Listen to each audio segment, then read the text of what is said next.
nous émettons de Douala au Cameroun sur 104.2. C'est Claudie qui se détend avec vous entre 10h et 12h. L'émission c'est Apricado, c'est le must, le carrefour des rencontres. Tout de suite, on prend une pause musicale. Je vous retrouve dans un instant pour la suite de notre émission. Ne manquez pas de réagir sur notre ligne téléphonique. À tout de suite. Bonjour tout le monde, je suis Claude Noadier. Habituellement, je me fais appeler Claudie, donc Empereur Claudie, pour ceux qui gravitent autour des médias. Alors, je suis un homme de médias. Ça fait 25 ans que je tourne dans cet univers. Et aujourd'hui, je suis arrivé à avoir mon propre label, qui est On Air Prod, avec lequel je suis en train de mettre sur pied des choses qui seront super intéressantes. D'ailleurs, je vous y invite. Et le moment venu, vous serez les premiers à en être informés. Alors, qu'est-ce que je faisais avant le Covid-19 Eh bien, j'étais un citoyen normal qui pouvait prendre une bière, manger dans un restaurant, prendre un taxi, une moto, aller à la plage, à Kribi, à Limbé, voilà, aller à Ouaza. Mais aujourd'hui, c'est pas évident. C'est pas évident pour la simple raison que les normes demandent que l'on reste chez soi, que si jamais on doit sortir, qu'on mette un masque, qu'on se lave les mains, etc., etc. Et donc, vous voyez que c'est pas évident de se laver les mains si on est à un parc, je sais pas moi, c'est pas évident pour tout le monde et partout. Donc du coup, ma vie avant était une vie d'un citoyen normal, mais aujourd'hui, je suis contraint de vivre selon le code Covid-19. Quel est l'impact du Covid-19 dans votre boulot et vie?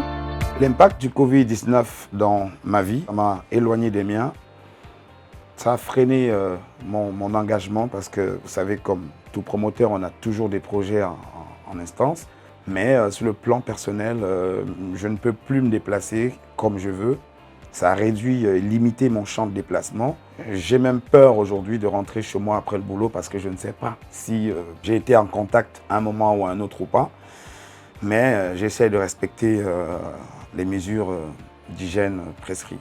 Alors, au-delà de ça, mon boulot par exemple, je ne peux plus avoir d'invités au studio. Vous savez qu'en fonction des périodes, on a des invités qui viennent de l'Europe et parfois d'autres qui sont sur place au Cameroun. Donc du coup, ce mélange entre des personnes qui viennent de Yaoundé, de Bafoussam, de Douala et partout, ça fait en sorte qu'à un moment donné, on est beaucoup plus exposé et donc c'est des choses qu'on ne fait pratiquement plus. Donc désormais, tout se fait uniquement par téléphone pour moi.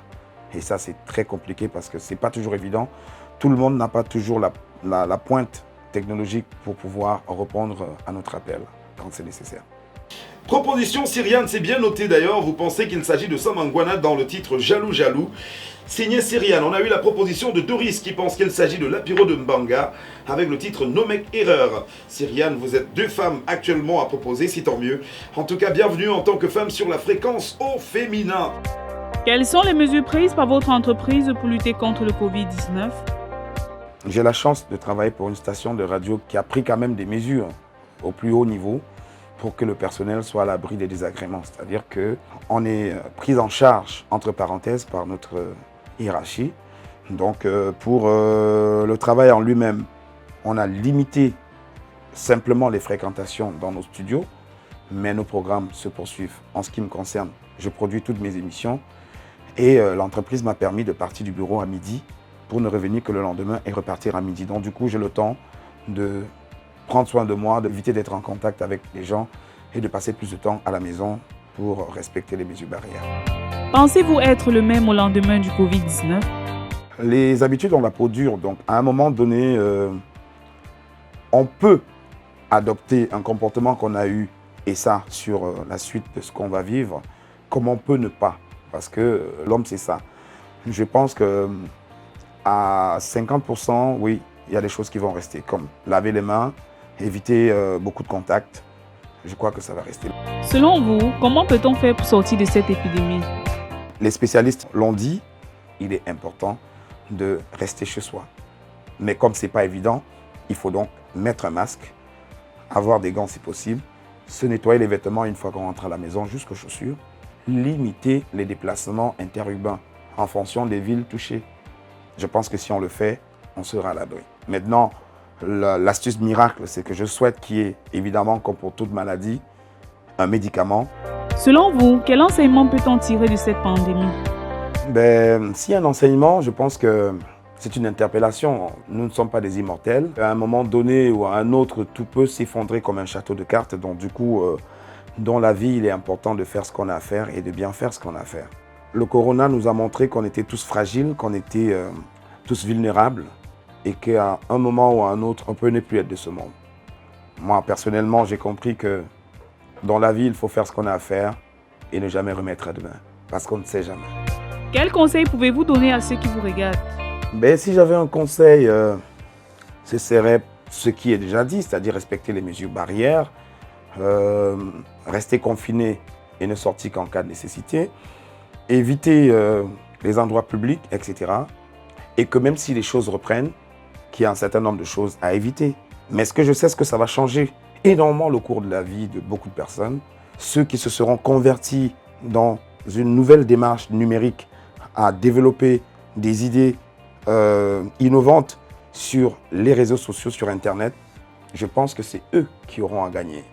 Peut-être que demain, on verra des concerts sur Internet où l'artiste n'est pas devant un public. Je ne sais pas quelles sont les stratégies. Vous voyez aujourd'hui, même sur nos chaînes de télévision, les émissions se font par téléconférence. Les gens interviennent depuis leur domicile. Donc, c'est autant de choses que j'interprète comme conseil. C'est-à-dire que prenez ces choses vraiment à bras-le-corps.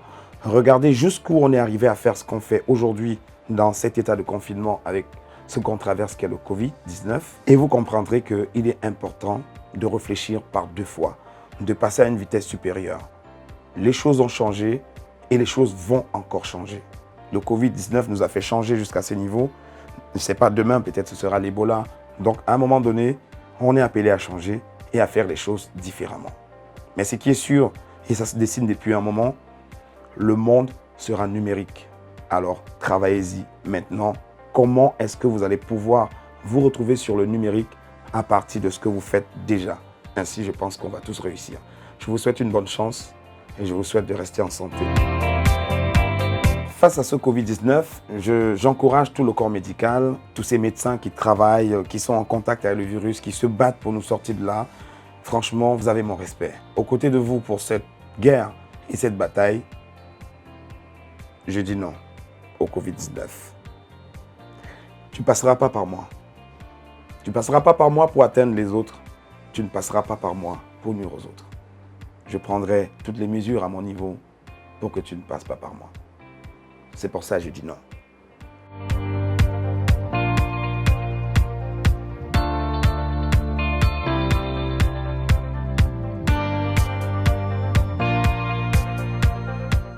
Restez comme vous êtes, ne changez pas. Je vous retrouve demain dès 10h sur la radio LFM. D'ici là, passez une excellente journée, prenez soin de vous, prenez soin des autres.